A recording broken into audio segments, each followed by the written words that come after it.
Oke, Assalamualaikum warahmatullahi wabarakatuh. Tabi pun, salam sejahtera buat kita semua. Perkenalkan, nama saya Sabar. Saya merupakan dosen Rekayasa Instrumentasi dan Otomasi Fakultas Teknologi Industri Institut Teknologi Sumatera. Pada kesempatan kali ini, izinkan saya untuk menyampaikan pernyataan diri dosen dalam unjuk kerja Tridharma Perguruan Tinggi atau yang disingkat PDD UKT-PT dalam bidang pengajaran. Pada kali ini saya akan menyampaikan salah satu bentuk perkuliahan atau pengajaran di mana di dalam pendekatannya saya akan menggunakan metode ataupun pendekatan DIA. Oke. Nah, pada metode DIA ini atau yang disebut dengan Delivery, Interaction, and Assessment, di mana D ini kita akan menyampaikan capaian pembelajaran dari mata kuliah tersebut, mulai dari CPL, tujuan pembelajaran, dan materi pembelajaran, serta metode pembelajaran pada video yang nanti akan saya sampaikan. Yang kedua adalah interaction. Interaction di sini adalah bagaimana cara dosen bisa berinteraksi dan menciptakan interaksi di antara mahasiswa dan dosen, sehingga terjadilah namanya student centered learning, di mana mahasiswa aktif dan di sini peran dosen adalah sebagai fasilitator. Dan yang berikut adalah yang terakhir adalah assessment. Assessment ini dalam artian kita akan menilai baik itu penilaian dari sistem penilaiannya, bentuk penilaiannya, dan itu nantinya akan menjadi evaluasi kita dalam proses mencapai capaian pembelajaran atau CPL dari program studi dan CPMK tersebut. Baiklah, pada kali ini mata kuliah yang akan saya ambil adalah mata kuliah pengolahan sinyal digital dan praktikum, di mana mata kuliah ini merupakan mata kuliah wajib yang terdiri dari 2 SKS. Pengolahan sinyal digital ini mempunyai tujuan untuk bagaimana mahasiswa bisa mengetahui sinyal-sinyal yang diterapkan dalam bidang instrumentasi dan otomasi.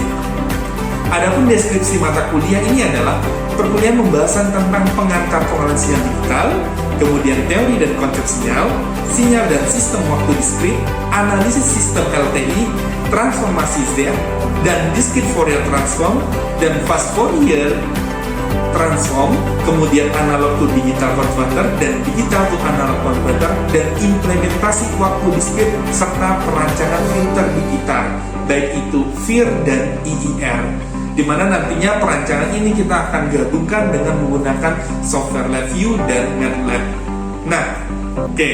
Untuk capaian pembelajarannya sendiri atau CPMK dari mata kuliah ini, yang pertama, mahasiswa mampu mengklasifikasi sinyal berdasarkan sifat dan karakteristiknya. Mahasiswa mampu menganalisis sinyal dan sistem waktu diskrit linear time invariant. Mahasiswa mampu menerapkan pengetahuan inverse transformasi Fourier waktu diskrit, inverse transformasi Z, inverse discrete Fourier transform DFT, dan FFT atau fast Fourier transform. Nah, dan CPMK 4 ini dituntut mahasiswa mampu merancang filter finite impulse response atau yang kita sebut dengan FIR, dan infinite impulse response yang disebut dengan IIR sesuai dengan spesifikasi yang diinginkan. Dan CPMK 5, mahasiswa mampu menggunakan komputer berbasis MATLAB ataupun LabVIEW untuk merancang filter yang nantinya digunakan dalam bidang rekayasa instrumentasi dan otomasi tentunya. Oke, next, untuk materi pembelajarannya sendiri, yaitu yang pertama, pengantaran pengolahan sinyal digital, sinyal dan sistem waktu diskrit, analisis LTI, persamaan beda, kemudian transformasi waktu diskrit, kemudian ADC dan DAC, transformasi Z, DFT, EFT, filter finite impulse response, dan IIR atau yang disebut dengan infinite impulse response.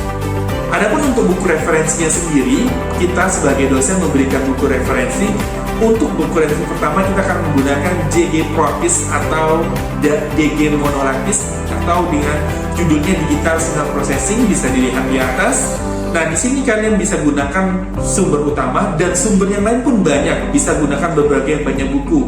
Ataupun ingin latihan soal, kalian bisa gunakan Scholar Outlines, di mana di situ ada pembahasan soal dan juga ada soal-soal latihan. Oke. Oke, untuk metode pembelajaran sendiri di mata kuliah ini kita akan menggunakan hibrid, yaitu kuliah tatap muka, menggunakan virtual. Virtual di sini kita menggunakan Zoom meeting ataupun Google Meeting. Kemudian kuliah tatap muka di kelas. Dan untuk pengumpulan tugas sendiri kita akan menggunakan Google Classroom apabila kita menggunakan kuliah tatap muka virtual. Sedangkan untuk UTS dan UAS kita menggunakan metode luring, dan nantinya di akhir akan menggunakan tugas project yang akan kalian buat, yaitu membuat suatu filter. Kemudian untuk kontrak kuliah dan RPS itu bisa dilihat untuk penyampaiannya, di mana sistem penilaian itu terdiri dari beberapa penilaian yang intinya adalah ujian tengah semester atau UTS itu 20%, UAS itu 20%, tugas dan kuis 10%, partisipasi aktif dalam tugas project pada mata kuliah ini adalah 50%. Dengan total 50%, mungkin bisa dilihat di tabel berikut adalah tampilan-tampilan dari bobot penilaian yang terdiri dari yang sudah saya sebutkan tadi. Next, kita masuk ke cuplikan pengajaran pengolahan sinyal digital dan praktikum. Oke, assalamualaikum warahmatullahi wabarakatuh. Selamat pagi semuanya. Salam sejahtera buat kita semua. Oke, baiklah, apa kabar semuanya? Ini adalah minggu pertama di mana kalian memasuki semester 4 khususnya, yaitu semester di mana ini merupakan tahun kedua dan ini termasuk ke dalam semester genap. Nah, pada semester genap ini pengolahan sinyal digital di mana memiliki nama mata kuliahnya adalah IA 2208, yaitu pengolahan sinyal digital dan praktikum dengan jumlah 2 SKS. Nah, di sini materi ini sebenarnya materi yang sangat mudah kalau kalian bisa lolos Matek 1 dan Matek 2. Tapi di sini di syarat pada perkuliahan ini kalian cukup mengikuti atau prasyaratnya telah mengikuti matematika dasar 1 dan matematika dasar 2 di TPB yang sudah kalian jalani saat ini. Nah, langsung saja ke materinya. Bapak akan share screen untuk pertemuan pertama atau minggu pertama untuk kuliah ini. Nah, oke, bisa kelihatan share screen-nya?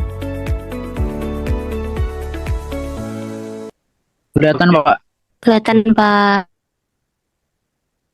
Bapak share screen dulu.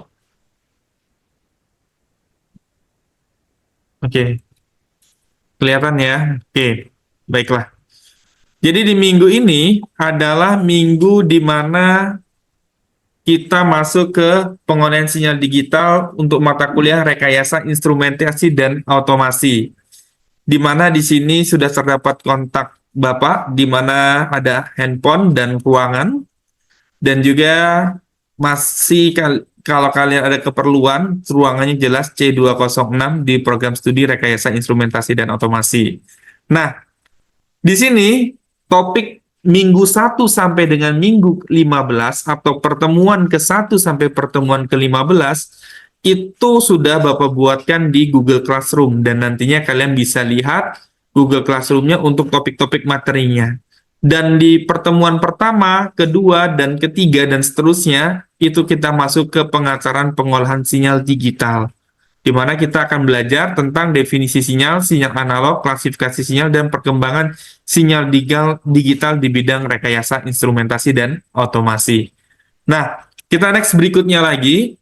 Jadi semua materi sudah disiapkan, tinggal kalian belajar bagaimana teknisnya dan bagaimana strategi kalian untuk mendapatkan ilmu ini dengan baik. Kita next berikutnya. Nah, di sini ada referensi utama. Jadi sebelum kita mulai, kita ada referensi di mana referensinya yaitu ini adalah Digital Signal Processing, Principle, Algorithm, dan Application. Nah, jadi ada 3 buku. Dan buku ini bisa kalian ambil dan download di Google Classroom. Oke. Kemudian untuk sebagai referensi tambahan, boleh kalian cari jurnal ataupun case report di internet untuk menambah wawasan. Dan juga nantinya di akhir nanti kita akan ada namanya praktikum untuk merancang sinyal IIR, dan VIR menggunakan MATLAB ataupun software yang kita miliki. Kita next berikutnya lagi. Ini adalah komponen nilai. Komponen nilai dari ujian tengah semester, ujian semester, kemudian UAS, praktikum, tugas proyek, dan tugas kuis. Nah, di sini 75 sudah A, 68 sampai 74 AB, dan 60, 68B, dan 50 di C itu lulus. Jadi mata kuliah ini lulus apabila mendapatkan nilai C. Oke. Selanjutnya, untuk mata kuliah ini, maka sebelum masuk ada namanya kontrak kuliah. Nah, buat mahasiswa Bapak, untuk kontrak kuliahnya sudah Bapak upload, akan Bapak tampilkan. Oke, kelihatan ya. Nah, untuk kontrak kuliah kita, untuk pengolahan sinyal digital dan praktikum dengan 2 SKS, di mana inti dari perkuliahan ini merupakan pengantar sinyal digital, teori dan konsep, sinyal-sinyal sistem waktu diskrit, analisis sistem, linear time invariant, transformasi Z, transformasi Fourier, waktu diskrit, TFWD, discrete Fourier transform, fast Fourier transform. Nah, ini merupakan capaian pembelajaran kita dari S6, S8 adalah sikap. Kalau P1 itu artinya pengetahuan, salah satu P1 adalah menguasai konsep teoritis sains, fisika, biologi, serta aplikasi matematika. Nah, di sini kita akan melihatkan perancangan dan rekayasanya. Kemudian mampu menerapkan pengetahuan, matematika, sains, dan ilmu teknik. Nah, di sini nanti kalian akan memiliki pengetahuan merancang filter, dan P4 menguasai prinsip dan isu terkini, khususnya di bidang pengolahan sinyal dan digital, yang terkait dengan rekayasa instrumentasi. Ini adalah merupakan CPL dari Prodi. Kemudian untuk CPMK-nya, jadi setelah kalian belajar ini, maka kalian akan mendapat pengetahuan satu, mampu mengklasifikasi sinyal, mampu menganalisis sinyal, mampu menerapkan pengetahuan inverse, transformasi Fourier, transformasi Z, dan seterusnya. Dan mampu merancang filter, finite impulse response, dan terakhir, mampu programming komputer berbasis MATLAB. Nah, ini untuk CPMK-nya. Kemudian, tugas kita juga ada tugas kelompok, untuk individu, dan tugas project nantinya di pertemuan ke-9 dan pertemuan ke-10. Ini komponen penilaian, sudah Bapak jelaskan tadi. Kemudian di sini juga ada nilainya, rentang nilai. Nah, kemudian di sini juga sudah ada jadwal perkuliahan, di mana semua materi udah Bapak. Nanti Bapak minta tolong satu ketua kelas untuk menjadi ketua kelas ya. Nah, ini tata tertibnya. Nanti tata tertib ini bisa kalian baca.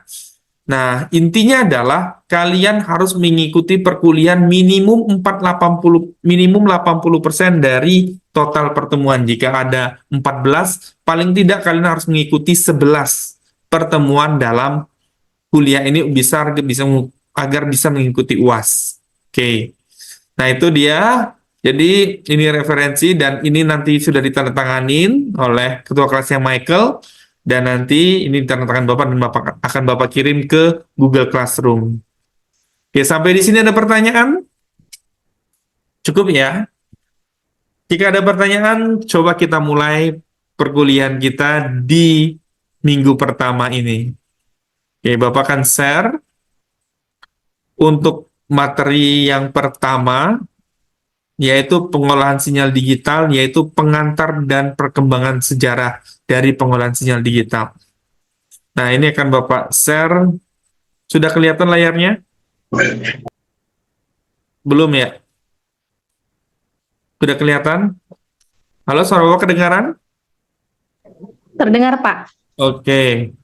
Sekarang kelihatan? Terlihat, Pak. Iya. Oke, baiklah.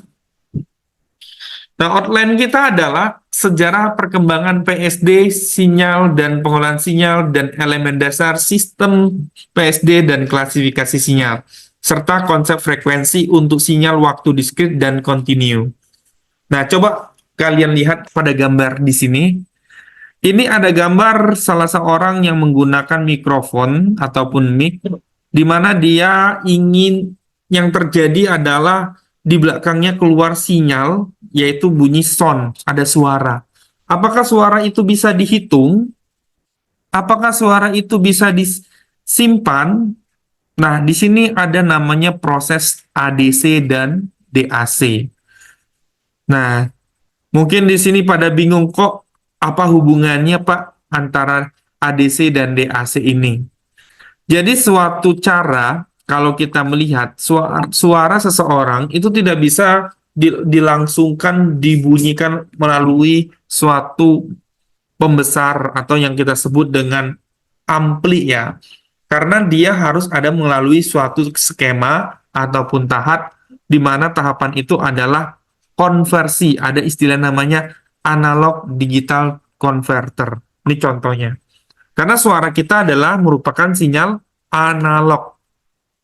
Oke, jadi kalian bisa lihat ada sinyal analog masuk, kemudian sinyal tersebut diolah oleh sistem yang disebut dengan digital system. Kemudian dari digital system dari tersebut maka dia diubah menjadi DAC, digital to analog lagi, diubah lagi suaranya ke dalam bentuk yang lebih besar, makanya di sini disebut dengan analog sinyal dan analog sinyal. Jadi sinyal di sini dari masuk ke sistem jadi digital, ubah lagi ke analog. Nah, seperti ini gambarnya. Jadi kalau dibuat dalam bentuk sinyal, sinyalnya pertama adalah bergaris, kemudian dia menampilkan digit 0101, kemudian dia masuk ke dalam suatu speaker DAC, maka dia akan menghasilkan namanya analog sinyal. Oke, next, sejarah singkatnya. Pertama kali komputer digital itu perangkatnya keras, besar, mahal. Pernah di sini nonton film Enigma? Nah, ya, di situ adalah contoh ataupun filosofi di mana komputer dibangun pada saat itu sangat jumlah yang besar, bahkan sebesar rumah. Aplikasinya bisnis, komputasi untuk tujuan umum dan offline. Nah, semakin maju di bidang itu, maka timbullah namanya teknologi komputer digital dan fabrikasi IC. Apalagi sekarang ada namanya teknologi semikonduktor, semua serba nanoteknologi, maka semakin cepat dan semakin pesat perkembangan, khususnya di bidang elektronika. Kemudian perkembangan IC dimulai dari medium scale, large scale, dan very large scale integrasi. Kemudian di situ ada semakin tangguh, semakin kecil, cepat, dan murah. Mungkin fungsi dan tugas pengolahan sinyal khusus dan kompleks. Di sini kita bisa lihat perkembangan pengolahan sinyal digital ini semakin lama semakin kompleks dan canggih. Nah, kita bisa lihat dari kelebihannya. Kenapa sih Pak kita harus membutuhkan pengolahan sinyal digital? Pertama, sinyal digital ini mudah diprogram ulang untuk aplikasi lainnya. Disimpan dalam berbagai media.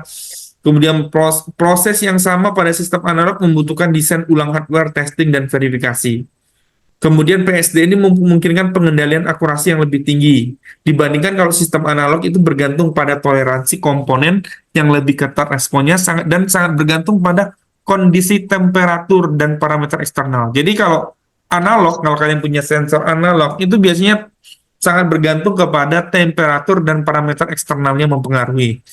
Kemudian dapat mengolah sinyal berfrekuensi yang sangat rendah, seperti sinyal gempa yang disebut dengan seismik, dan lain-lainnya. Ini adalah contoh untuk kelebihan dari sinyal digital atau pengolahan sinyal digital. Nah, kalau kekurangannya apa sih Pak? Pertama, sinyalnya bandwidth-nya lebar. Kalau bandwidth-nya lebar, artinya sinyal real-time processing-nya atau analognya itu membutuhkan proses yang besar. Seperti itu. Kemudian optical signal processing. Kemudian terjadi distorsi atau kehilangan sinyal kadang. Sehingga butuh namanya proses pencuplikan dan kuantisasi. Ketika dia terjadi distorsi, ada beberapa sinyal yang bisa hilang digital. Nah, sekarang pertanyaannya adalah, ada namanya aplikasi dari pengolahan sinyal digital. Yang pertama, digunakan sebagai speech processing. Speech processing ini sudah kita lihat sebagai contohnya. Kemudian bisa kita lihat lagi speech processing udah masuk ke ranah AI, di mana banyak AI yang bisa speech processing tanpa kita programming, udah otomatis. Kemudian ada image processing, ada video processing, ada biomedical, ada pattern recognition, ada radar, kemudian ada mobile communication and seismic. Nah, di sini semua adalah pengolahan sinyal digital untuk penerapan dalam kehidupan sehari-hari. Video processing itu pakai sinyal digital, ada suara, ada gambar, semua diolah. Biomedical itu banyak sekali dalam sinyal-sinyal kesehatan. Nah, aplikasinya bisa image processing, multimedia, musik, communication, radar and sonar, dan biomedical engineering. Dan banyak analisis biomedical sinyal, diagnosis, patient monitoring, preventive healthcare, dan artificial organ. Jadi banyak dimanfaatkan di bidang kesehatan pengolahan sinyal digital ini. Kalau kalian yang mau melanjutkan S2 ke luar negeri ataupun ke lanjutan, itu biomedical engineering sangat membutuhkan orang yang mampu dalam mengolah sinyal digital. Oke, next lagi. Di sini sinyalnya itu didefinisikan bergantung kepada ruang dan waktu atau variabel bebas lainnya. Fungsi dari suatu variabel independen atau lebih yang didapatkan melalui pemodelan secara matematis. Contoh, misalkan S1 dalam kurung T sama dengan 5T kuadrat. Artinya, suatu sinyal itu berjalan berdasarkan ruangnya dan waktunya dengan simbol matematis 5T kuadrat. Maka S di situ bisa kita kondisikan sebagai posisi. Nah, kemudian ada S3 X, Y, itu berarti dia menempati posisi X dan posisi Y. Nah, ini adalah salah satu penulisan ataupun definisi dari suatu sinyal. Nah, jadi sinyal itu tidak bisa kita lihat saja, tapi kita bisa mendefinisikannya dengan secara matematis. Ini contoh dulu di fisika dasar belajar namanya persamaan gelombang, di mana persamaan gelombang itu adalah S dalam kurung T sigma I mulai dari 1 sama dengan N, di mana amplitudo sin 2πf. F di situ artinya frekuensi, kemudian theta di situ adalah posisi atau sudut fase dari gelombang tersebut. Nah, ini sejumlah sinyal sinusoida di mana informasi yang terkandung dalam gelombang tersebut, apa aja yang tergabung dalam sini. Maka di sini ada amplitudo, ada frekuensi, dan ada fasa. Oke, ini adalah elemen dasar dari pemrosesan sinyal analog dan sinyal digital. Jadi kalau ditanya, Pak, apa itu sinyal analog? Sinyal analog adalah sinyal input yang bersifat, contohnya ada suara, nah, yang bisa kita rasain dengan panca indera, tapi jadi sinyal analog itu sinyal yang bisa kita rasakan dengan panca indera, sederhananya gitu. Misalnya panas. Panas itu nggak bisa kita bilang 20 derajat, tapi kita tahu dari panas dinginnya. Nanti diubahlah dengan pemrosesan sinyal, sehingga sinyal itu didapatkan angka digitalnya. Kalau kita gampangnya itu, kalau di dalam sistem, kita instrumentasi, itu adalah ibaratnya pemrosesan sinyal itu ibaratnya ISP32. Nah, di situ adalah microcontroller yang mengubah di dalamnya sudah terdapat DAC sama ADC-nya. Jadi dia mengubah langsung sinyal dari sensor tersebut ke dalam bentuk digital yang ditampilkan dalam bentuk display LCD ataupun layar monitor jika kalian pakai layar monitor. Nah, di sini biasa ditanya ketika kalian nanti sidang ataupun tugas akhir, coba di mana ADC-nya, di mana DAC-nya. Maka itu akan terbaca ada di dalam sistem microcontroller tersebut gitu. Nah, analognya. Jadi kalau dia sudah sinyalnya udah komplit, di dalamnya udah ADC-nya, ada pemrosesan sinyalnya, ada DAC-nya, kemudian di situ sudah dapat sinyal output-nya. Itu adalah konsep dasar, artinya ini kalian paham konsepnya dulu, seperti itu. Nah, ini kalau dibuat suatu sistem atau blok diagram itu seperti ini sederhananya. Ada input masuk dalam bentuk suara, kemudian ada anti-alias filter atau yang memfilter suatu suara yang masuk, atau yang disebut dengan sinyal conditioning, kemudian masuklah ADC, ADC diolah dengan DSP prosesor, kemudian DAC keluar, kemudian menjadi namanya reconstruction filter atau membentuk suatu pecahan-pecahan dari digital itu menjadi suatu suara lagi dalam bentuk output aktuator. Nah, ini adalah contoh-contohnya. Jadi ada analog, digital, dianalogin lagi. Nah, karena dia bentuknya suara. Sampai di sini ada pertanyaan? Silakan jika ada pertanyaan, boleh raise hand. Jika ada pertanyaan, ya silakan. Awi. Baik Pak, sebelumnya perkenalkan nama saya Awi Masufa dengan NIM 122490031. Di sini saya izin bertanya Pak, tadi kan ada tentang klasifikasi sinyal juga. Di sini yang mau saya tanyakan adalah kira-kira faktor apa aja sih Pak yang perlu dipertimbangkan untuk mengklasifikasikan sinyal. Terima kasih Pak. Oke, terima kasih. Baik, bagus pertanyaannya. Ada lagi yang ingin bertanya? Silakan. Yang ingin bertanya silakan, angkatan 2023 apa saja boleh ditanyain, nggak apa-apa. Kalau nggak tahu yang ditanyain silakan. Jika tidak tahu boleh ditanyakan. Sinyal. Oke. Pertanyaannya bagus. Jadi bagaimana pertimbangan apa dalam mengklasifikasikan sinyal? Oke. Nah, kalau kita mengklasifikasikan sinyal, kalau di dalam seorang seorang instrumen ataupun engineer, itu kita akan mengklasifikasikan sinyal itu berdasarkan pertama dimensi. Apa itu dimensi? Dimensi itu sinyal itu menempati ruang waktu atau tidak. Jadi sinyal itu kalau kita sebagai seorang engineer ada dua. Yang paling gampang itu ada dua. Satu sinyal gambar, satu lagi sinyal audio, dan satu lagi adalah sinyal yang berbentuk audio visual. Nah, itu kan sudah membentuk suatu bentuk ya. Jadi itu adalah salah satu berdasarkan dimensi. Kalau sinyalnya bentuk gambar, itu ada nilai X dan Y. Maka kalian akan mengolah data atau posisi dari perpindahan sinyal tersebut. Nah, kalau misalkan itu bentuknya sudah tahu, dimensinya udah tahu, oh sinyal yang kita olah adalah sinyal dimensi gambar, maka kita akan mudah. Yang kedua adalah domainnya. Kalau berdasarkan domain, sinyal itu ada yang berfrekuensi. Jadi ada namanya sinyal yang berdomain frekuensi dan domain waktu. Jadi kalian harus tahu domain frekuensi atau domain waktu. Kenapa kita harus melihat domain frekuensi dan waktu? Karena kalau kita lihat domain frekuensi, karena frekuensi ini yang paling mudah dianalisis menggunakan salah satunya nanti ada metode FFT, dan di FT itu di situ kalian akan bisa mencoba untuk mengolah sinyal. Oke. Baik, terima kasih kepada Awi yang sudah memberikan pertanyaannya. Jadi menurut Bapak cukup bagus.